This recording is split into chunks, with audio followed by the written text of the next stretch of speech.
Salut tout le monde! Aujourd'hui, on va continuer à remplir notre Ikigai en complétant le cercle « Ce dont le monde a besoin ».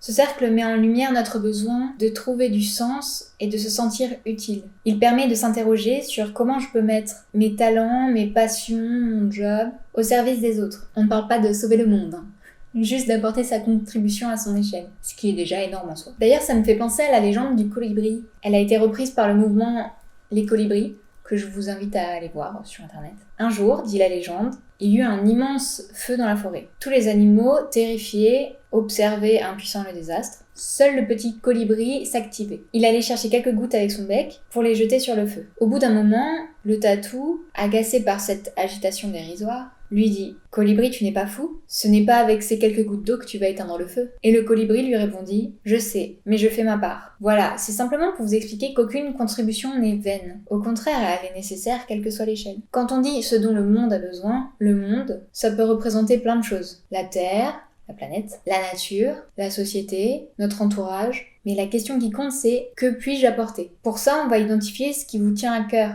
ce qui vaut la peine pour vous, ce que vous rêvez de changer, d'améliorer, ce qui vous donne envie de vous retrousser les manches pour y contribuer. Alors c'est parti pour la série de questions et d'exercices habituels. Exercice numéro 1. Qu'est-ce qui vous met en colère ou vous révolte? Exercice numéro 2. Quelle cause vous tient à cœur? Exercice numéro 3. Quelle révolution à mener vous semble prioritaire actuellement? Exercice numéro 4. Quel message voudriez-vous faire passer au monde? Si vous avez une citation ou un proverbe favori ou une autre phrase forte que vous voulez transmettre au monde.